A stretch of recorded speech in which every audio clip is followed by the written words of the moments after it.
Mujerones, welcome back to the Mujerón podcast. Today, I have someone that's going to help us get organized, get some structure, and get some systems into our businesses.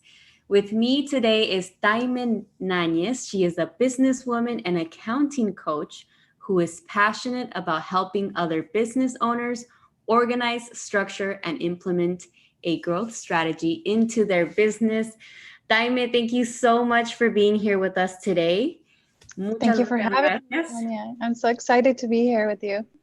Thank you. And I know that you are probably passionate about some of the things that most of us are not. So thank you for that. Tell us a little bit about what you're up to today and a little bit more about your businesses. Well, my new job is being a mom. So that's my new favorite job. Thank you. I have a 5-month-old baby and it has been great. So that's the most recent news with me. But before baby, I started a business with my husband, in partnership with my husband, and we've been in business for 4 years. It's a paint and sip studio here in Milwaukee, and it's been great. It's grown a lot. Obviously, with the pandemic, we have modified our business, and we've taken part of our classes online and our private parties. But yeah, we've had a lot of fun with that business. And recently we launched another business, which is a food truck. And yeah, that business is also doing great. And we're really excited. So my husband is the one with the ideas. I'm the one who goes back when he has an idea and kind of look at everything when it comes to, the project, the investment, the return on investment. And then that's how we decide to move forward with projects. So those are the two businesses that we have, brick and mortar. And I also have a coaching business where I help entrepreneurs and freelancers get their finances in place so that they can kind of do the same thing that we do with our business, read the financial statements, and then make educated decisions in their businesses. Wow, you have a lot going on, and now you're a new mom, so definitely you have your hands full. So I find it very interesting the way that you guys kind of prepared to launch a business, right? And I think most of us, we kind of just go for it and we hope that there's a return on investment. What advice would you give women who are thinking about starting a business or a passion project, and they want to know if it's the smart move for them, something like very basic, something that they can do in order to get more of an understanding if this business is going to be successful? I would say that one of the main things is you have to be passionate about the business that you're thinking about.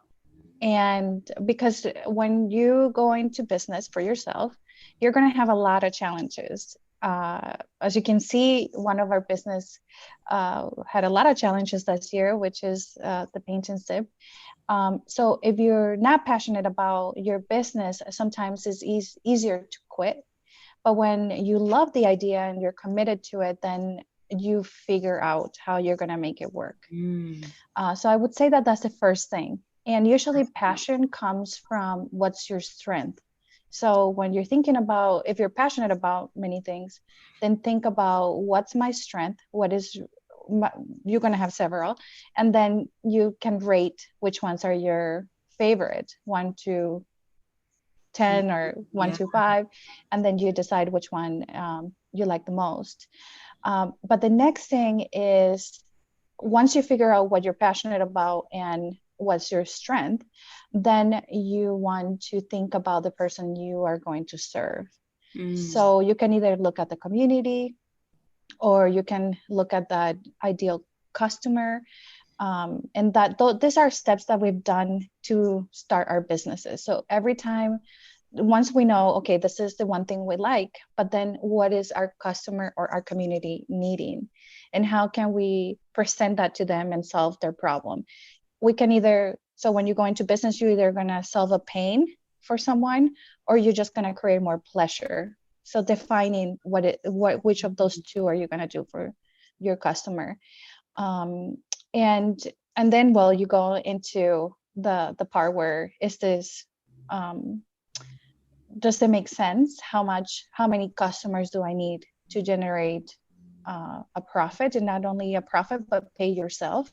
I think that's a mistake a lot of entrepreneurs do. And the more I coach, I notice that they're like, I'll pay myself later. And this is actually something that you have to do at the beginning of your business. You have to say, okay, how much does this business have to make to afford me? If I were to quit my job, if I were to just do this 100%, how much do I need to generate? And that will give you an idea how many customers then you need per month. Yeah, I love that. How would you say you would determine how much you would pay yourself? That's a great question. So I did this for myself because I worked for corporate America for years, and I wanted to transition into entrepreneurship. And again, I said, okay, this business needs to be able to afford me. Mm-hmm. So I went through my monthly bills. That's actually what I did. I looked at what are my responsibilities with rent, or in this case, if you own a home, your telephone, your car expenses. And then I also took under consideration, okay, how much I'm currently contributing, if you're contributing to some sort of retirement plan. And so I added all that up, and then I said, okay, this is how much this business needs to pay me so I can um, work for this business. Because I feel like sometimes we need to separate those two things, right? It is our business, but at the same time, we got to protect that business when it comes to finances. And if that business cannot cover or pay us for us to cover our bills, then we're going to have problems managing the money in the business, and we might use the money when it's not the right time. Yeah, no, I You know. love this. I love this because I think that a lot of us, like you're right, we don't really think about, okay, I need to pay myself. There's kind of like this stereotype, this idea going around that you don't make money for yourself the first or the second year in business. And I love this idea because how can we really continue to thrive and survive as well through this business? What do you think has been one of the main mistakes that you see entrepreneurs do when it comes to their books? Okay, the main. Um, You're like, there's too many. there's many, yes. You know, I'm gonna just mention three. The Okay. first one is the one that you just said it, which is they say, I'm gonna pay myself later. Right now, I'm just going to invest. And it's true. Sometimes you have to invest in the business. And then, to be able to get that return and pay yourself. But that should be almost like the first month, only the first month. from that point on, you should, and when you do, because you want to do like a little projection on what your business can do, Hmm. so that you can, so that will be the second one, planning. So plan what your business can do in at least 12 months, because when you can project, okay, how many customers do I need, um, and how much I need to generate, that will help you price your services or your product correctly. And also, it's going to help you with your marketing initiatives, because then you will know how much you need to invest in marketing, or how much effort you need to put into it to attract those people to be able to generate that income. Um, so that will be the second one. And then the third one is, as soon as you can, try to build a team that helps you, because it's going to get to a point where you just can do so much. And if you want to grow your business, or um, expand, or even like get to the next level, either in the product or service that you're offering, a team will allow you to do that. So those are the typical three mistakes that an entrepreneur usually doesn't think about paying themselves. They don't have a plan uh, of how much they have to make. And then they think they have to do it all themselves. And it's better if they do it. And trust me, I of the third one, I'm so guilty. So I've learned that by experience. And that's how we were able to scale our business and now have all our businesses. Yeah, and I kind of want to add a little bit to that because I agree. That was something that was very hard for me to think that, oh my God, will I have the capability of, bringing on a team or something like that? So for people that maybe are starting and they don't really have the capital to be able to pay somebody right now, what I did, and I just did it like last month, is I posted something about hiring on interns. And to my surprise, we actually had a few women apply. And we have two amazing interns that are starting with us this month. And to me, it was just like, wow, I can't believe somebody would like to be a part of our team, and do this internship. So I wanted to make sure to share that because a lot of times I think we overthink it. I'm sure you have, I have, and a lot of you guys listening as well. And we have to just put it out there before we crush our own dreams. We have to really try it and see what some of those things can help us. Now, you have more than one business. How have you been able to accomplish that while still kind of keeping structure separately from each business? Yes. So for me, um, what has worked really well is structuring my time and setting boundaries. And it's worked it's worked really well. And this is something that at some point I didn't know how to do. So I started looking for help. Mm. And this is what I found. And it really changed the game for me. And now as I became a mother, it also helped me to put that into a structure and a plan. And even my baby now, ever since he was like a month and a half, yeah, I put him also on a schedule That's so so that cute. everything, kind of, it's about creating this harmony, right? And so I just put him on the schedule and now he fits perfectly. Yes. So yes, that has been what I've done. So again, boundaries on you know distractions, on what things not to do, like spending too much time sometimes. Like I don't check my phone for social media after noon, but because the morning is my most productive time. But my other rule is after I wake up and baby's taken care of, the next thing I'm spending at least 15 minutes on my one thing, whatever that project is at the time. So yes, so I think structuring your time and setting boundaries gives you a lot of freedom. At first, it's a little hard because it's a habit that you have to develop, but I promise you, it pays off. I was Once just you gonna get in the ask. rhythm. I was just gonna ask for someone that hasn't really done this before, and they're kind of, they're adding more things on their plate, they're adding more things on their agenda. What would be like the number one thing when it comes to boundaries that you kind of like, that this has to happen in order for me to be able to be productive? It's different for everyone. Yeah. Um, it really depends on how your life works. Mm. But in my case, it will be interruptions. So if I know I'm working on my one thing, I try to avoid any interruptions. And this means phone calls, texting, social media, even, sometimes I have my own father that just drops in and he's like, oh, you work from home. You're available anytime. And I'm like, Dad, I'm available after this time. Oh my But I God, have to I be love very delicate because that. he gets hurt sometimes. But no, now he definitely, like, he little by little, he's like, oh, okay, I'm getting it.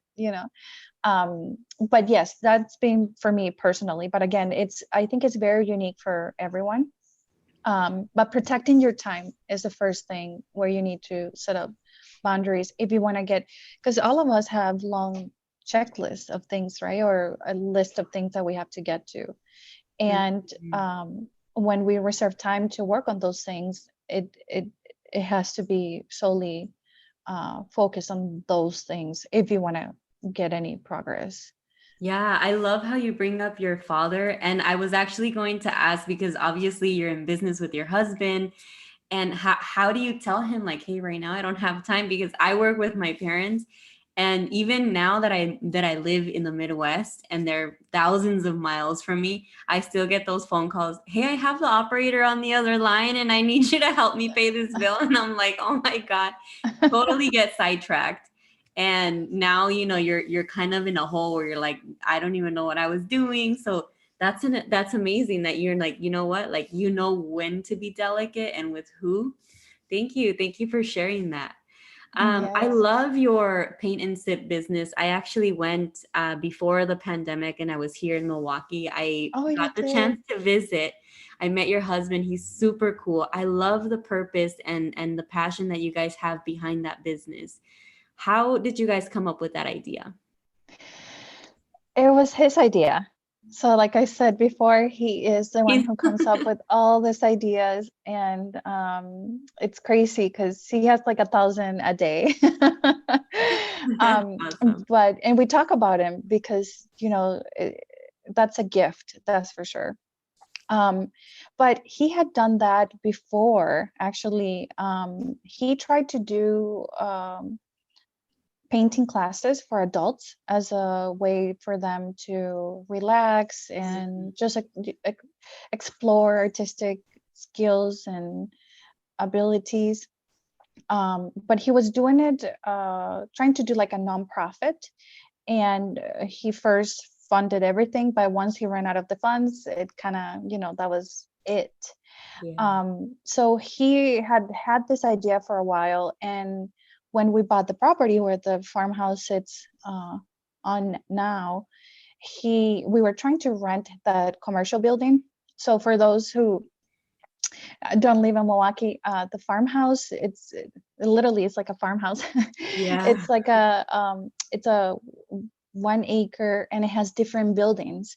It has a residential building, and then it has 2 commercial buildings. So originally we bought it because of the house, and we were like, okay, we're going to rent the commercial buildings. And as we were trying to find a tenant, we were having a hard time finding the right tenant, Wow. because we have our house here and the neighbors, so we wanted to really have the ideal person or business. And that's when he said it. He's like, why don't we just try to do a paint and sip? If it doesn't work, then we rent Wow. the building. And I said, okay, yes. I said, I mean, let's try it and let's see what happens. And obviously then we sat down, I worked on the business plan, we did the projections, the market research. And the market research is, like, what is the community needing? Like, that was our focus too. Like, what is it? Do they really need this here? And in this area, everything is very industrial. There's a lot of restaurants, but there is no entertainment for families. They had to travel far away to have access to Yeah. places that did this. So we were like, okay, it looks like this might work. And that's how it started. We started, we renovated the building first because it needed to, it needed improvements. Yeah. And then, yeah, we opened the doors, and little by little, people started finding out about us, and they really liked the space. And then every year we just kept listening to what they wanted. So then they wanted, we did canvas painting. That was originally our first product. Then we went into board painting, so making boards with last names or other designs. Okay. And then we got into whole rentals, where people said, you know what, I just want to rent the space to hold my wedding or baby shower. So then we got into that business as well. Yeah. And 2019 was a wonderful year for us too, because that year we kept asking ourselves, right? We always go back to this question, and this is something I highly recommend if you're going in business, or if you want to change your business, to innovate in your business. Ask, what is needed right now in the community? What can I do? What can I bring to them with the resources I already have? And we discovered that, hey, there's no art festivals in this area. Wow. So we did 2 art festivals. We did Fiesta Celina and we did Frida Fest. Frida Fest was the first one, and it was a total success. And Wow. that's when we said, okay, we're going to do Fiesta Celina. And that was absolutely amazing. We had a blast making that So festival. awesome. So, yeah. I So that's love, how we started. And little by little, customers, they just told us what they wanted, and we just kept doing what they wanted. yeah, I love how you walk in and you just feel at home, especially if you're Latino, like you're definitely gonna feel at home. I love the question that you say that you guys ask yourself, what is needed in the community, right? What does the community really need right now? What did you guys ask that question when COVID happened, and how did that transition? Like what was the answer to that? Wow, that's I love that transition, because when COVID, my husband was, he kept telling me they're gonna shut us down. I was like, no, no, no, they're not going to. At the time I was pregnant, I was like, oh my goodness, what are we gonna do? And when it happened, it's crazy because I thought I was gonna react differently. And that was actually what we went back to. We said, okay, so we're shut down. What does our community need right now? Again, we always go back when we're trying to innovate. That's the question we go back to. Mm, And we said, you know what? People are stressed, are freaking out. I mean, there were so many feelings, right? We said, okay, we're going to start doing free classes online, our classes. mm, At that time, we really didn't think more than that, but we said, okay, let's just do that for now, keep engaging people online, and we'll we might, this was our guess, right? We might be able to do kits, and then maybe they mm. can come and pick it up. And actually, that's exactly what happened. I mean, in 3 days, we were able to upload all of our pictures, just do all the work, take our business online pretty much. And as we started doing the classes locally, people started inquiring about the painting kits. Wow. And everybody was also in this mode of like, let's support local businesses. So it was really, everybody was invested in it. And in less than a week, we had everything in place, the brushes, because getting supplies, everything then became this big logistics, because we're no longer keeping the supplies, right? We were going to packet them and give it to people.